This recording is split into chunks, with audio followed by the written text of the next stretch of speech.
Welcome to Noble Character Training. 품격 있는 성품 훈련에 오신 여러분들을 환영합니다. 이런 핑계 절대로 하지 마라. 이재준의 절대 긍정으로 산다. 두 번째 이야기. 비가 올 때까지 기우제를 지내라. 절망에 빠진 한 젊은이가 노먼 빈센트 필 박사를 찾아왔다. 박사님, 어떻게 하면 세일즈를 잘할 수 있을까요? 필 박사는 조그만 카드를 꺼내서 젊은이에게 주었다. 그 카드에는 이런 글이 쓰여 있었다. 나는 훌륭한 세일즈맨이다. 나는 모든 준비가 되어 있는 프로다. 내가 만나는 사람을 나는 고객으로 만든다. 필 박사는 젊은이에게 카드를 갖고 다니면서 계속 반복해서 읽으라고 했다. 젊은이는 필 박사의 말대로 그 카드에 적힌 글을 반복해서 암송했다. 이렇게 암송해서 읽는 동안 젊은이에게 놀라운 일이 일어났다. 밑바닥이었던 그의 실적은 상승 곡선을 그리기 시작했다. 그리고 석 달 뒤 젊은이는 회사에서 우수 사원으로 선정되었다. 자신이 읽은 긍정적인 말이 스스로를 유능한 세일즈맨으로 변화시켰던 것이다. 말에는 세 가지 놀라운 힘이 있다. 첫째, 각인력이다. 사람은 자기가 하는 말을 담는다. 한 사람이 매일 10분씩 나는 날마다 조금씩 성장하고 있다 라고 외쳤다. 매일 이렇게 외치다 보니 그는 자신감과 열정을 되찾게 되었다. 그리고 그는 정말 자신이 외친 대로 꿈을 이루었다. 둘째, 견인력이다. 이것은 말하는 즉시 행동으로 이끄는 힘을 말한다. 자신이 하는 말이 뇌에 전달되어 행동으로 나타난다. 나는 할 수 있다고 말하면 정말 할 수 있고 나는 할 수 없어 라고 말하면 정말 할 수 없다. 셋째, 성취력이다. 이것은 자신이 한 말을 성취하기 위해 노력하는 힘이다. 노먼 빈센트 필 박사는 어떤 사람은 열정을 30분 동안만 갖고 또 어떤 사람은 30일 동안만 갖는다. 그런데 인생이 성공하는 사람은 30년 동안 열정을 갖는다. 커넬 샌더스는 불우한 환경에서 태어나 평생 온갖 직업을 전전했다. 괴팍하고 타협성이 부족해 직장에서 매번 쫓겨났기 때문이다. 50살이 넘어 차린 음식점이 그럭저럭 잘 되어서 난생 처음 안정감을 찾는가 싶었다.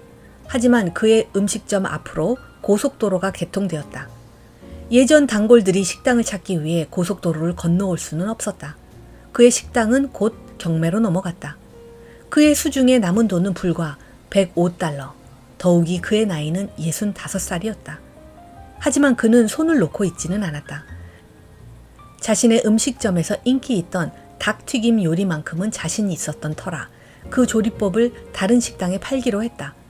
그의 방식대로 조리한 닭 한 마리당 얼마를 받는 시기였다. 처음에 사람들은 그를 사기꾼으로 여겼다. 2년 넘게 식당을 찾아다녔지만 모두 거절당했다. 그는 2년 넘도록 거절당하는 일에만 종사했던 셈이다. 그의 조리법을 사기로 한 식당은 그가 포기하지 않고 찾아다닌 1100번째 식당이었다. 이 식당이 KFC 1호점이 되었다. 샌더스의 성공 비결은 무엇일까? 물론 포기하지 않는 의지와 실행력이다. 보통 사람은 별 노력도 안 해보고 신세 한탄만 한다. 그러나 샌더스는 달랐다. 그는 이렇게 말했다. 훌륭한 생각, 멋진 아이디어를 가진 사람은 무수히 많다. 그러나 행동으로 옮기는 사람은 드물다. 나는 남들이 포기할 만한 순간에도 포기하지 않았다. 포기하는 대신 무언가 해내려고 애썼다. 인디언들이 기우제를 지나면 반드시 비가 온다. 그들에게 유독 영험한 무엇이 있어서일까? 아니다. 그들은 비가 올 때까지 계속해서 기우제를 지내기 때문이다. 성공의 반대말은 실패가 아니라 포기다. 이 사실을 아는 사람은 흔치 않다. 성공은 거듭된 실패의 결과물이다. 성공하는 사람들은 실패를 일시적인 후퇴로 여길 뿐 완전한 패배로 받아들이지 않는다. 바로 그러한 태도가 성패를 가름하는 잣대이다. 실패했다고 낭망하지 마라. 아직 준비가 덜 되었다고 말하라. 안 된다고 체념하지 마라. 아직 때가 아니라고 말하라. 틀렸다고 주저앉지 마라. 다른 길이 있다고 말하라. 인생은 알고 찾아가는 것이 아니라 가면서 찾아가는 것이다. 길을 가면서 자주 뒤돌아보지 마라. 활시위를 떠난 화살처럼 목표를 향해 곧장 달려가라. 비록 방황과 실수를 한다 해도 이를 통해 우리는 예상치 못했던 귀중한 교훈을 얻을 수 있다. 축구 명장인 히딩크 감독은 이런 말을 했다. 축구는 실패투성이 게임이다. 골을 만들어내려고 수많은 드리블과 패스 끝에 겨우 한두 골로 승부가 결정되는 경기가 축구다. 그 숱한 시도들은 대부분 실패하고 만다. 축구는 실패를 컨트롤하는 경기다. 축구에서는 한 번의 성공을 위해 얼마나 많은 시도를 했느냐가 훨씬 중요하다. 실패는 가슴 아픈 것이다. 피눈물이 날 만큼 고통스러운 것이다. 절망스러운 것이 실패다. 그러나 실패는 실패일 뿐이다. 실패 앞에 무릎 꿇지 않으면 실패는 실패로 끝나지 않는다. 실패란 실수를 저질러 놓고 그 경험에서 이익을 얻지 못하는 사람이다. 승자와 패자의 차이는 실패를 다루는 방식에서 결정된다. 성공하는 사람들은 고민스러운 문제가 생기면 3단계로 문제를 해결한다. 첫째, 상황을 냉정하게 분석하고 실패의 결과로 일어날 수 있는 최악의 경우를 예측해 본다. 둘째, 최악의 상황을 감수하기로 마음먹는다. 셋째, 최악의 상황을 염두에 두고 조금이나마 개선하기 위해 노력한다. 좋은 인상은 멋과 맛과 짓으로 결정된다. 세상에는 두 종류의 사람이 있다. 한 사람은 그가 들어오는 순간 방안이 환해진다. 그 사람으로 인하여 웃음꽃이 피어나고 열정이 전염된다. 또 한 사람은 그가 나감으로 인해 방안이 환해진다. 그 사람이 가고 나면 우울한 분위기가 사라지고 평온이 찾아온다. 제 아무리 능력이 뛰어난 사람이라도 겸손하고 친절하지 않으면 적을 만들 수밖에 없다. 재능이 칼이라면 겸손은 칼집이다. 겸손한 사람은 남을 해치거나 피해를 주지 않는다. 눈과 귀를 겸허하게 열어놓고 남의 말을 받아들이고 분발하는 사람이 겸손한 사람이다. 성공에 오르는데 꼭 필요한 덕목은 겸손이지만 오래 유지하도록 도와주는 것도 겸손이다. 그래서 장수하는 CEO들은 한 목소리로 겸손하면 늘 자신의 부족함을 알기에 미래를 준비하게 되고 또 현재 자신의 처지에 감사하게 된다 라고 하는지 모르겠다. 사람의 인상은 곧 그 사람의 브랜드이다. 브랜드 관리에서 사소한 것은 절대 사소한 것이 아니다. 평소에 자기 관리를 어떻게 하느냐가 직장에서 높은 자리에 오를 수 있느냐 없느냐를 결정하는 중요한 잣대라는 점을 감안하면 사소한 것도 절대 사소하게 다뤄서는 안 된다. 사실 직장 생활을 하면서 위로 올라가면 실력은 어느 정도 검증된 것이고 결국 휴먼 비즈니스에서 판가름 난다. 상대에게 좋은 인상을 주려면 멋과 맛과 짓이 좋아야 한다. 이 3글자에는 모두 시옷 받침이 있다. 시옷 받침은 사람 인자 모양으로 사람이 되려면 모름지기 멋과 맛과 짓이 사람다워야 한다는 이야기다. 사람에 대한 인상은 사소한 일로 만들어진다. 엘리베이터를 타고 내릴 때 먼저 내리세요 라는 말은 상대방을 배려한다는 인상을 준다. 그러나 지각을 밥 먹듯이 한다거나 약속 시간을 어기는 사람은 성실하지 못하다는 인상을 준다. 회식한 다음 날 제때 출근하지 않거나 구겨진 셔츠 차림으로 나타나면 자기 관리를 잘 못하는 사람이라는 이미지를 남긴다. 대인관계가 원만치 않은 사람들은 얼굴 표정이 우울하고 괴로워 보인다. 밝은 표정으로 사람을 만나라. 사람은 기쁠 때 웃지만 웃으면 기분이 좋아지기도 한다. 눈가에 늘 상냥한 웃음기를 머금고 얼굴 가득 부드러운 표정을 지어보라. 선하고 자애롭고 열정이 담긴 표정은 사람의 마음을 강하게 끌어당기는 매력이 있다. 힘든 일이 있어도 어깨를 축 늘어뜨린 채 걷지 말라. 어깨를 쭉 펴고 시선을 45도로 고정시킨 채 힘찬 보폭으로 걸어라. 긍정적인 언어 습관을 길러라. 말은 그 사람의 인격이다. 사용하는 언어가 감정을 만들어낸다. 힘들어 죽겠어 라고 말하면 그 순간 감정은 금방 죽을 것처럼 힘들어진다. 사람은 끼리끼리 어울린다. 사람을 무례하게 대하면 소인배들이 모여든다. 그러나 예의를 갖추어 상대방을 대하면 자신보다 더 뛰어난 사람과 교제할 수 있다. 실력 이전에 먼저 예의를 갖춰라. 품위를 지켜라. 예의도 습관이다. 예절은 사람의 인격을 담는 그릇이다. 경쟁사에서도 탐내는 인재가 되라.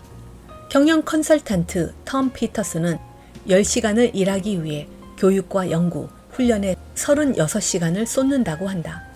이것은 최상의 품질과 몸값을 내기 위해 300% 이상을 쓴다는 말이다. 그 결과 톰 피터스는 컨퍼런스에 한번 참석할 때 수억 원의 강연료를 받는 사람이 되었다. 그는 평균적인 직장인들이 연간 26.3시간을 교육훈련을 받는 데 사용하는 것을 이해할 수 없는 일이라고 했다. 연간 평균 노동시간이 2,500시간이라고 할 때 단순 산술로 따져서 일하는 시간의 단 1%만을 교육훈련에 쓰고 있다는 것은 자기 분야에서 전문가가 되지 않겠다는 것과 다름없다는 것이다. 현업에 종사하면서 교육훈련을 받는 시간을 만들기란 현실적으로 불가능하다라고 말하지 마라. 그런 생각을 버리지 않는 한 전문가의 꿈은 접어야 한다. 우연한 성공은 없다. 어떤 분야에서건 남다른 존재가 되려면 타고난 재능에 상관없이 최소 1만 시간은 공을 들이고 숙달시켜야 한다. 1만 시간이란 하루에 3시간씩 10년 동안 계속해야 하는 시간이다. 왜 1만 시간인가? 심리학자 앤더스 에릭스는 베를린 음악 아카데미 학생 중 세계적 솔리스트 가능성이 있는 최상급과 다음 단계인 상급, 음악 교사 정도의 꿈을 꾸는 보통 사람의 차이를 알아봤더니 연습 시간이 각각 1만 시간과 8,000시간, 4,000시간으로 나타났다. 노력하지 않았는데 최상급인 학생도, 열심히 했는데 두각을 나타내지 못한 학생도 없었다. 대중음악 역사상 가장 위대한 그룹인 비틀즈도 무명 시절인 1960년에서 62년 독일 함부르크 클럽에서 하루 8시간씩 주 7회 연주함으로써 첫 앨범 발매 전 1200회의 연주 경력을 가진 데에서 비롯되었다. 몇 년 전 이력서와 올해의 이력서가 같다면 실패한 직장인이다. 보통 직장인들은 이력서의 경력을 열거한다. 그러나 무엇을 훌륭히 수행해 왔는가, 무엇을 훌륭하게 수행할 수 있는가를 적는 사람은 드물다. 자신에게 무엇을 기대해도 좋을지, 그리고 무엇을 기대해야만 하는지를 적는 사람도 많지 않다. 다시 말하면 자신을 마케팅의 대상으로 보는 사람이 거의 없다는 말이다. 경영자가 능력이 출중한 사람을 함부로 내보내지 않는 이유는 경쟁사에서 데려갈 것을 우려하기 때문이다. 그동안 우수한 직원으로 키우기 위해 투자한 비용도 아깝고 어떤 경우에는 회사의 정보를 꿰뚫고 있어 자칫 경쟁사에 좋은 일을 시킬 수도 있다. 경쟁사에서도 탐내는 인재가 되어야 한다. 지나침도 없고 모자람도 없이 하라. 인간의 욕망은 끝이 없다. 그러니 만족하지 말고 자족하라. 과욕을 다스리지 못하면 폐가 망신한다. 재물은 흐르는 물과 같다. 고이면 썩고 잡아도 빠져나간다. 그리고 바닷물처럼 마시면 마실수록 목이 마르다.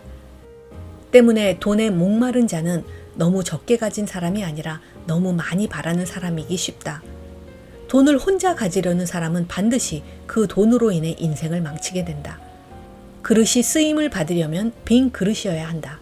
그래야 무언가를 담을 수 있다. 이미 가득 찬 그릇은 쓸 수 없다. 가득 채워진 그릇을 다시 사용하려면 그릇에 담긴 것을 비워야 한다. 그처럼 빈 마음이어야 새로운 인연도 받아들일 수 있다. 교만한 사람은 주위 사람이 떠나지만 겸손한 사람은 주변에 좋은 사람이 모인다. 장사도 폭리를 취하면 손님이 없어 가게 문을 닫지만 품질과 서비스가 좋으면서 가격도 적당하면 단골 손님이 늘어난다. 교만하고 과욕을 부리면 사람도 떠나고 장사도 망하는 법이다. 단맛에 도취되어 쓴맛을 잊어버리면 험한 꼴을 당하게 된다. 달콤함에 빠져 쓰디쓴 참음을 잊어버릴 때 인간의 정신은 녹쓰는 것이다. 이런 핑계 절대로 하지 마라. 사람들이 왜 나를 화나게 해? 사실 우리가 당하는 어려움 중에는 환경 때문에 당하는 고통보다 사람으로 인해 당하는 고통이 비교할 수 없을 만큼 크다. 환경의 어려움은 세월이 지나면 그런 대로 잊혀진다. 오히려 이야기거리가 되고 추억이 된다. 그러나 사람에게 당한 고통과 상처는 평생을 가도 잊혀지지 않는 섭섭함으로 남는다. 사람이 한평생을 살아가면서 상처를 주기도 하고 받기도 하며 산다지만 믿었던 사람에게 당한 배신은 두고두고 분노로 남는다. 그것도 가장 가까운 사람에게 받은 상처는 세월이 가도 아물지 않고 고통으로 더해간다. 사람을 사귀려면 먼저 그 사람의 인격을 눈여겨보아야 한다. 인격을 알아보려면 성질을 건드려보면 된다. 무엇에 화를 내고 분노하는지, 어느 때 무슨 일로 얼굴이 붉어지고 굳어지는지를 보면 사람됨의 수준을 알 수 있다. 사소한 일에도 격분하고 화를 참지 못하는 사람은 너그럽지 않다. 크고 작은 일에 평상심을 유지하고 마음의 평정을 잃지 않는 것이 훌륭하고 강한 인격의 표시다. 미국 듀크 대학교 의과대학의 레드포드 윌리엄스 교수는 죽음에 이르는 분노라는 책에서 이렇게 말했다. 화는 인생을 태우는 인자이고 분노는 운명을 무너뜨리는 분자이다. 이 두 가지 요소 때문에 사람은 행복해지기도 하고 불행해지기도 한다. 작은 일에 신경을 곤두세우고 별것도 아닌 일에 화를 내면서 흥분하는 사람은 상대에게 소리를 지르거나 싸움을 거는데 이것은 마치 독약을 매일 조금씩 먹는 것과 같다. 분노는 동맥경화나 고혈압, 심장병을 일으키게 하는 독소이다. 화를 잘 내는 사람의 특성은 적개심이 강하다는 것이다. 시기하고 원망하고 억울해하는 감정의 적개심은 사랑받지 못하고 인정받지 못하는 데서 만들어진다. 상대방을 적으로 만드는 것은 단순한 비판 때문이 아니라 비판하는 말 속에 수치심, 모욕감을 불러일으키는 말이 담겨져 있기 때문이다. 다른 사람을 불가피하게 비판하는 경우에는 감정이 배제된 객관적 사실만을 말해야 한다. 또 비판하려는 내용과 상관없는 상대방의 개인적 특징에 대해 평가하거나 비난하는 것은 좋지 않다. 모든 사람은 자기 중심적이고 자기 생각은 모두 옳다고 여긴다는 것을 기억해야 한다. 상대방이 나의 감정을 건드리는 순간에도 곧장 맞대응하기보다는 상대방의 입장에서 생각하는 여유를 가져보자. 가급적 상대방의 잘못과 실수에 대해서는 이해와 관용을 베풀 수 있어야 한다. 자신의 분야에서 괄목할 만한 성공을 이룬 사람들은 인간관계에서도 성공한 사람들이다. 그들은 인맥을 늘리기 위해 애쓰기보다 한 사람의 적을 만들지 않기 위해 노력한다. 그 어떤 성공도 사람을 떠나서는 이룰 수 없기 때문이다. 미국의 정치가 토마스 제퍼슨은 화가 날 때에는 10가지 세어보라. 그래도 화가 풀리지 않는다면 100가지 세어보라고 했다. 분노를 마른 솔잎처럼 조용히 태우면서 마음을 다스리는 지혜가 필요하다. 분노는 누구의 탓도 아니고 누구의 것도 아닌 오직 나의 것임을 인정하자. 5분 이상 화가 난다면 그것은 나의 문제이다. 대부분의 원인이 나에게 있다.